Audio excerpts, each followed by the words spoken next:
When's the best time to start live streaming? I'm here with Nick Nimmin, and we're going to tell you when. And we're starting right now. I'm Andrew Cannon, and I'm joined with Nick Nimmin, and if we can, you can too. When do you think is the best time to start live streaming on YouTube? I think the best time to start live streaming on YouTube is when you feel that you have something to offer. So it's not a sub number? It's not a sub number. It's basically like what it is that you can bring to the stream or what it is that you can bring to your community. Because if you are just putting out a live stream for the sake of creating that quick piece of content, value still needs to be attached to that. Or if you're going live for the sake of having that community interaction, then in that case, you're going to have some subscribers, for people to actually know that you're live and to come in and actually, participate in it live. So for that reason, I would definitely wait until I would at least have, 500 subscribers maybe, if you're going for the community side of it. I would just make sure that when you do go live, though, that you think of what it is that your viewers are going to get first, because a lot of times when people first start live streaming, they'll go live and then they'll sit there and they're kind of, oh, yay, we're going to wait for some people to come in. And then people start coming in. I did the same thing. Oh, wow. And then people start coming in and then you're like, oh, hey, somebody's in here. Hey, what's going on? I see you in the chat. You get almost too excited, right? Yeah, and it becomes like this, awkward thing instead of it being like, okay, hey, this is cool. They're participating in what it is that I'm doing. You definitely want to make sure that you have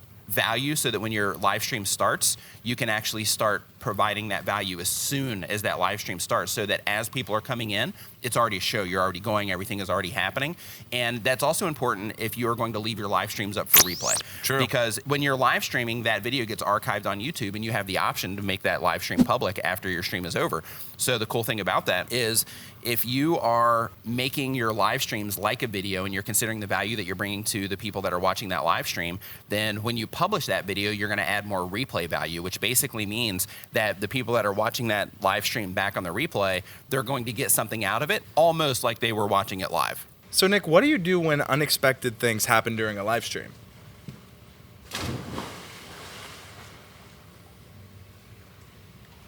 That was odd.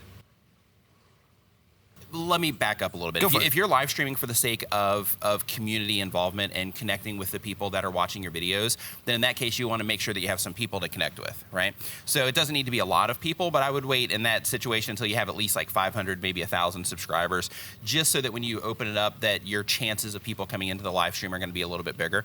Now, if your only reason for live streaming is so that you can put out a quick piece of content, then in that case, you can live stream at any time, because in that case, you're actually just live making a video, which is a totally different thing than trying to have an experience for your community where they can come in, connect with you, you can connect with them and all that. Absolutely. And when I first started, it was it was Social Media Marketing World 2018. I just grabbed my phone, started from there. And, as I've gotten better, I've done videos on like the Camlink 4K to improve my quality. So let's say when you start streaming, I started with my phone. Did you start with your phone or did you have something else? The very first live stream that I did, I actually had a webcam for that. I used my computer for it, used an encoder, the whole bit. And then after that, I didn't live stream again until a little over 10,000 subscribers. Wow. Yeah, so a mutual friend of ours, Brian G. Johnson, who, hey, Brian. Oh, never mind. Yeah, so a mutual friend of ours, Brian G. Johnson. You may have seen him. He hit me up on Facebook Messenger, and he was like, hey, YouTube just released live streaming on mobile devices to people that have over 10,000 subscribers. And he was like, do you have it yet? And I was like, well, let me check. And I pulled out my phone, and I'm like, oh, I have it. So I'm like, hey, dude, I'll be right back. And then I went into the other room, sat there like this, holding my phone for 3 hours. Actually, I think I might have put it on like a little stand after a while, but holding my phone for 3 hours, engaging with the community. That was the first one where when I actually went live, there was just like a flood of people that came into it, and it was exhilarating. Yeah. And I think that's why people want to go live. They see the exhilarating factor. They may be in Nimmin Live. They may have seen one of my live streams or even the TubeBuddy live streams, and there's that sense of community. That makes a lot of sense. Yeah. So I can't thank you enough for bringing it on. I know a lot of people out there want to know when is the best time to start live streaming, and I think that it is very important to know those things and have a focus on, is it going to be for community building or is it going to be maybe a show I want to do long term? And there are ways to combine both of those. And absolutely. Nick, I think having you on, someone who's been able to successfully do it, really does bring that value to you in the audience. Yeah. So my question to you watching is, have you ever seen my live streams or Nick's live stream? Let us know in those comments below. Nick, thank you so much for just being on. Where can people watch your own live show? Thank you, Andrew, for having me on. I appreciate it, man. So yeah, you can find my live show at youtube.com/Nick Nimmin.